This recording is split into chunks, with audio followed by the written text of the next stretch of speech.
Hello friends, welcome back to our YouTube channel. इस series के part 2 में हम देखने वाले हैं कि साइट पे मार्कआउट किस तरह से डाला जाता है। तो मार्कआउट दो तरीके से डाला जाता है, एक सेंटर लाइन से और दूसरा आउटर लाइन से। तो आज हम देखने वाले हैं कि आउटर लाइन से मार्कआउट किस तरह से डाला जाता है। और कुछ जगह पे मार्कआउट डालते हो क्या होता है कि प्लॉट साइज नॉर्मल होते हैं 30x40, मतलब दो साइड 30 फीट के होते हैं और दो साइड 40 फीट के होते हैं।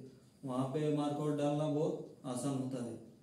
बट हम आज देखने वाले हैं कि जिस साइड पे, जिस जगह पे चारों भी डायमेंशन अलग अलग होते हैं, मतलब एक डायमेंशन 30 फीट का, दूसरा 40 फीट का, तीसरा 15 फीट का और चौथा जो हमारा डायमेंशन है वो 40-50 फीट का भी हो सकता है। ऐसे जगह पे मार्कआउट डालना थोड़ा मुश्किल होता है। तो आज हम वही देखने वाले हैं कि साइड पे मार्कआउट किस तरह से डाला जाता है। अगर प्लॉट के डायमेंशन अलग अलग होते हैं तो वहां पे भी मार्कआउट किस तरह से डाला जाता है। सबसे पहले हम देखने वाले हैं कि पेपर पे समझने वाले हैं कि किस तरह से उसकी मार्किंग किया जाता है। बाद में हम साइड पे देखेंगे कि उसे किस तरह से डाला जाता है। तो ये हमारा लेआउट प्लान है।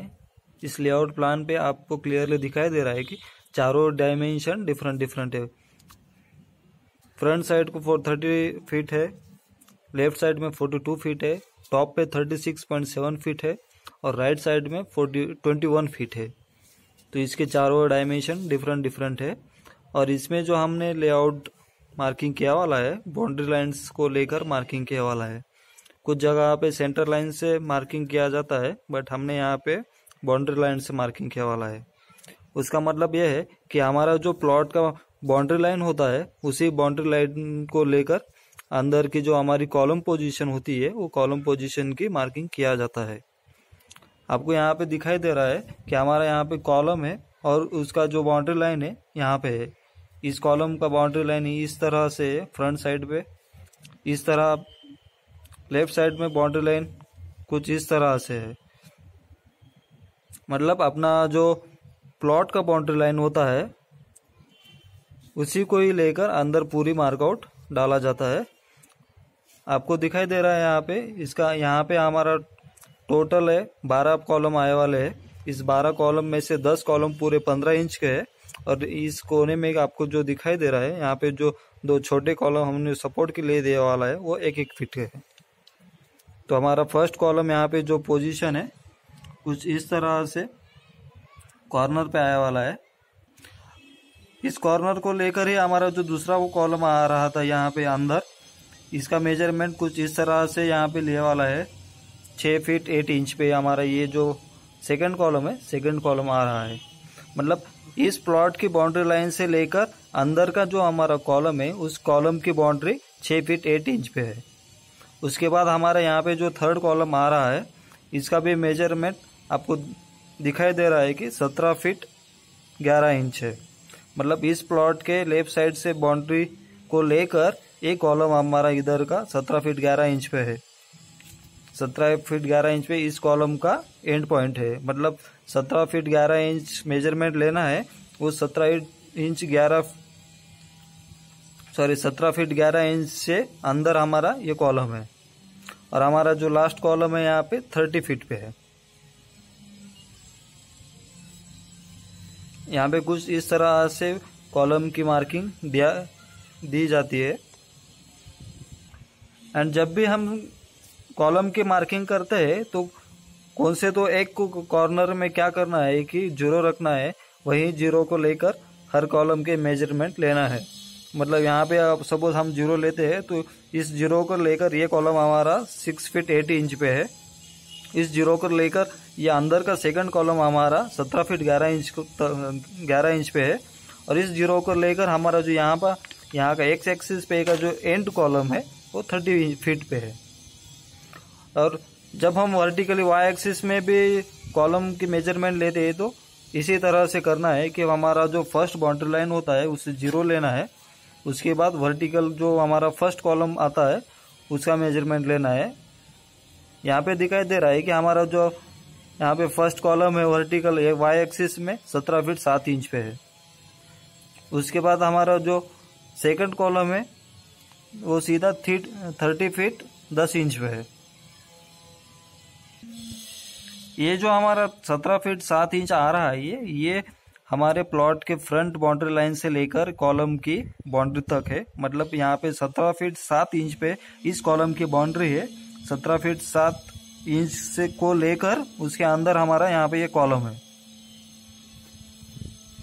और यहाँ पे जो कॉर्नर आ रहा है उस कॉर्नर को भी जीरो लेना है। इस जीरो से फर्स्ट कॉलम हमारा 8 फीट 8 इंच पे है, सेकंड कॉलम 12 फीट 5 इंच पे है और फाइनल कॉर्नर हमारा 36 फीट 7 इंच पे है। यहाँ से लेकर वहाँ तक 36 फीट 7 इंच पे है। और क्रॉस चेक करने के लिए हमारा पूरा कॉलम डायगोनल में है या नहीं, वो वहाँ पे साइड पे चेक करने के लिए कुछ इस तरह से क्रॉस मेजरमेंट भी लिया जाता है। हमारा इस तरह से इस कॉर्नर से लेकर वहाँ तक 43 फीट है। जब हम साइड पे मार्कआउट डालते हैं तो मार्कआउट डालते वक्त इस तरह से क्रॉस चेक भी करना पड़ता है कि हमारा कुछ इस तरह से डायगोनल है। वहाँ पेपर वर्क में जो 43 फीट आ रहा है तो एक्चुअल साइड में भी वो 43 फीट ही आना चाहिए। अगर डिफरेंट आता है तो हमारा मार्कआउट है जो गलत हो रहा है। यहाँ पे जैसे एक डायगोनल लिया है, आप दूसरा भी डायगोनल ले सकते हो, यहाँ से इस कॉलम तक, यहाँ से इस कॉलम तक। और मार्कआउट डालने से पहले सबसे पहले क्या करना होता है कि हमारा पूरा जो प्लॉट एरिया है, प्लॉट डायगोनल में करके लेना पड़ता है। जो हमारे साइड के प्लॉट होते हैं, प्लॉट के बाजू में जो रोड आता है, रोड के सेंटर से लेकर साइड के जो हमारे प्लॉट होते हैं, दूसरे प्लॉट का मेजरमेंट लेना पड़ता है। उसी मेजरमेंट को लेकर हमारा मेजरमेंट निकालना पड़ता है।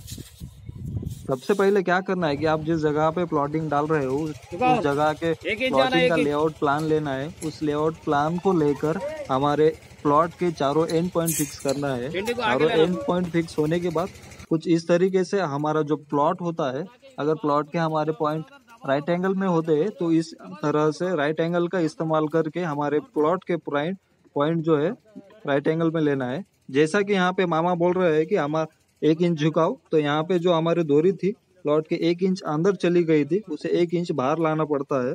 बाहर लाने के बाद ही उसके ऊपर हम मार्कआउट कर सकते हैं। अगर सीधा इस तरह से 4 पॉइंट फिक्स होने के बाद इसके ऊपर आप मार्कआउट डालते हैं तो हमारा पूरा प्लॉटिंग सीधी चली जाती है। कुछ इस तरीके से पूरा प्लॉटिंग का एंड पॉइंट फिक्स होने के बाद प्लॉट मार्कआउट जो होता है, मार्कआउट शुरू हो जाता है। अपना पूरा प्लॉटिंग डायगोनल होने के बाद कुछ इस तरह से कॉलम मार्किंग किया जाता है। सबसे पहले यहाँ पे जो देख रहे हैं वहाँ पे जीरो था हमारा, जीरो से हमारा यहाँ पे जो लेआउट में दिख रहा है कि फर्स्ट पॉइंट 6 फीट 8 इंच पे आ रहा है। फर्स्ट पॉइंट अब मार्किंग चालू है। यहाँ पे जो कॉलम फिक्सिंग रॉड फिक्सिंग चल रहा है कि फर्स्ट कॉलम का ये रॉड है।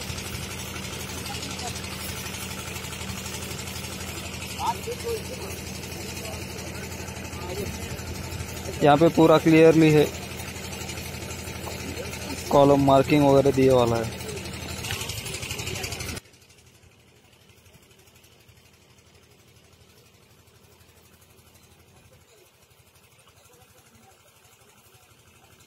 कुछ इस तरीके से रॉड फिक्सिंग किया जाता है। हमारा फर्स्ट रॉड फिक्सिंग हो चुका है, सेकंड हो चुका है। हमारा जो यहाँ पे थर्ड रॉड है, थर्ड रॉड भी 17 फीट 11 इंच पे था, थर्ड रॉड भी फिक्सिंग हो चुका है। और एट द एंड जो हमारा 30 फीट पे पॉइंट था, 30 फीट पे भी हो चुका है। एक्स एक्सिस पे तो मार्कआउट कंप्लीट हो चुका है। उसके बाद वाई एक्सिस पे हम जाने वाले हैं। हमारा जो फर्स्ट पॉइंट था वहाँ पे दिखाई दे रहा है आपको कि 4 फीट 7 इंच पे था। सेकंड पॉइंट हमारा जो था 17 फीट 7 इंच पे था, तो सेकंड पॉइंट की मार्किंग अभी चालू है 17 फीट 7 इंच पे। 17 फीट 7 इंच पे मार्किंग होने के बाद जो हमारा एंड पॉइंट था 30 फीट 10 इंच पे, वो एंड पॉइंट मार्किंग होने वाला है। जैसा कि आपको राइट साइड कॉर्नर में दिखाई दे रहा है कि यहाँ पे जो हमारा लेआउट का प्लान है, उस प्लान को लेकर हम यहाँ पे मार्कआउट डाल रहे हैं। सबसे पहले कुछ इस तरीके से हमारे जो मेजरमेंट के पॉइंट है, मेजरमेंट के पॉइंट पे जो रॉड होता है, रॉड फिक्सिंग करना है। अब एट द एंड यहाँ पे हमारा जो पीछे के साइड का जो लाइन है उस लाइन पे यहाँ पे मार्किंग चालू है। फर्स्ट पॉइंट हमारा जो 8 फीट 8 इंच पे था वो 8 फीट 8 इंच पे मार्किंग चालू है।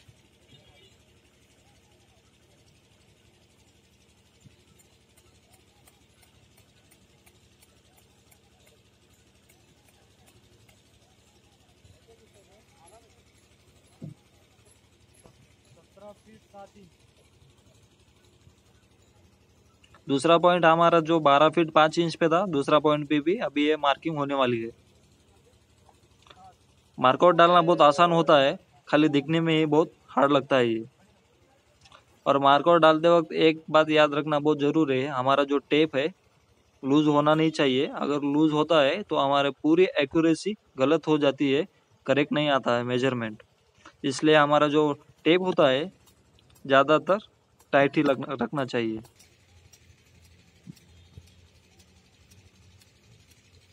वो क्रॉस लाइन पे भी मार्किंग होने के बाद अब सेंटर की जो हमारे हॉरिजॉन्टल लाइन थी उस हॉरिजॉन्टल लाइन पे मार्किंग चालू है।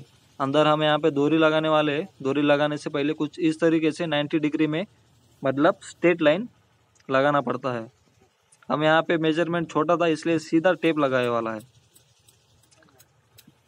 डायगोनल लगाने से क्या होता है कि हमारा पूरा पॉइंट 90 डिग्री में आता है।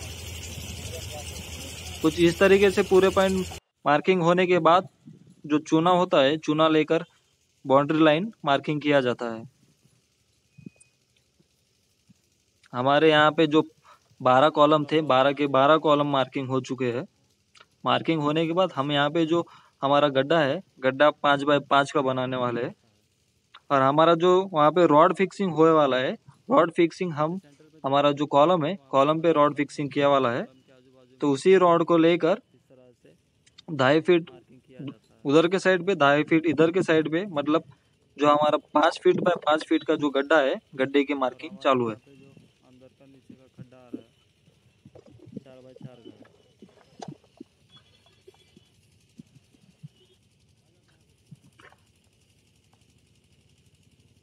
अंदर फुटिंग की हमारी जो जाली होती है वो जाली एक्यूरेट बैठना चाहिए, इसलिए हमारा जो यहाँ पे गड्ढा होता है, गड्ढा जाली को लेकर मिनिमम 1 फीट बड़ा होना चाहिए। मतलब जाली के दोनों साइड पे आधा आधा इंच ज़्यादा होना चाहिए। अगर आप जाली के हिसाब से ही उतना एक्यूरेट गड्ढा बनाते हो तो अंदर जाली बिठाना बहुत मुश्किल हो जाता है। इसलिए जब भी आप मार्कआउट डालते हैं तो हमारी जाली अगर 4 फीट बाय 4 फीट की होती है तो गड्ढा 5 फीट बाय 5 फीट का ही बनाना चाहिए। अब हमारे यहाँ पे कुछ इस तरीके से 5 बाय 5 का गड्ढा बनने वाला है।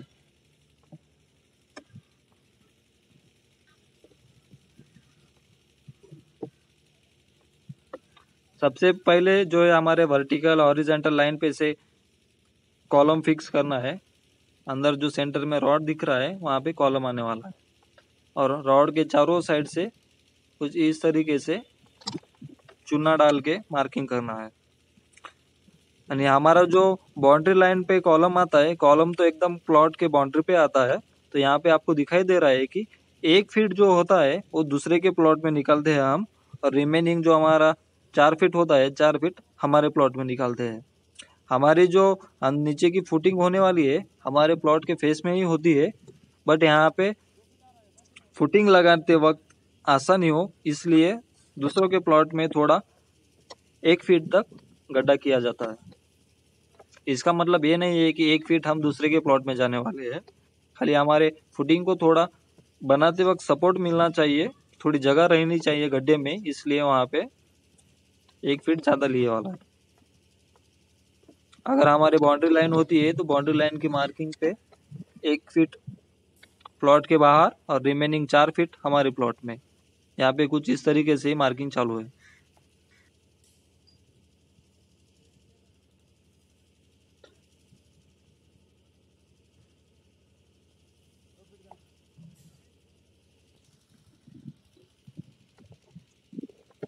कुछ इस तरीके से पूरा मार्किंग होने के बाद अगर आपको चाहिए तो फिर से मेजरमेंट टेप लेके आप क्रॉस चेक कर सकते हो।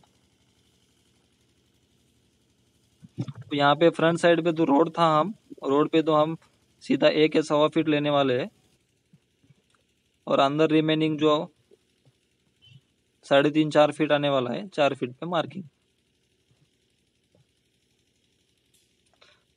मैं आपको जैसा कि बोल रहा था सेंटर को लेकर वहां पे जो डायगोनल है 2 फीट का डायगोनल है, डायगोनल से मेजरमेंट लेके वहां पे मार्किंग चालू है। अगर आपका गड्ढा 5x5 का होता है, आप थोड़ा छोटा या थोड़ा बड़ा करते हैं तो बाद में जाली बिठाते वक्त थोड़ा प्रॉब्लम आता है।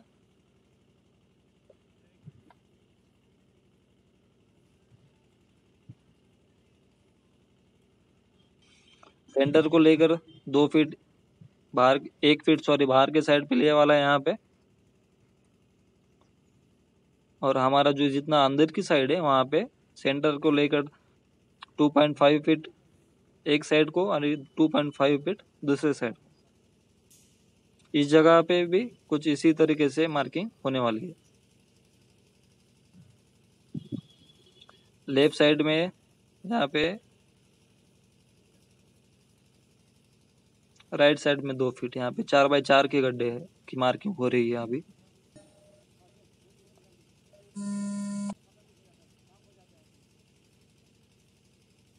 दादा एक कॉल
यहाँ पे तो हमारा पूरा मार्कआउट कंप्लीट हो चुका है।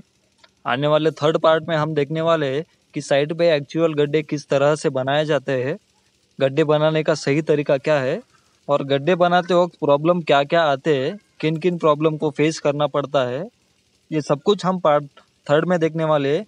इसलिए हमारा थर्ड पार्ट भी देखना ना भूलिए। यहाँ पे हमारा लगभग 90% 95% तो मार्कआउट पूरा प्रोसीजर कंप्लीट हो चुका है।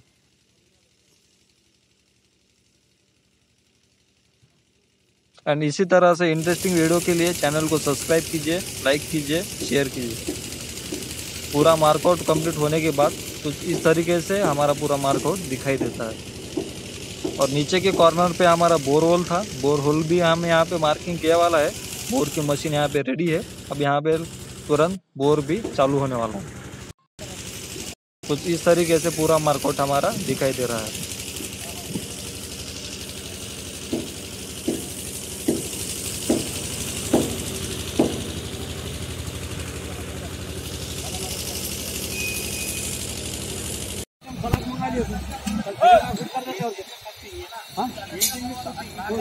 मशीन वाले 1 घंटे में खुद चले जाता है, 1 दिन लगता है। कल आते जाओ क्या काला में रेस्ट करने, कल फिटिंग करने आते।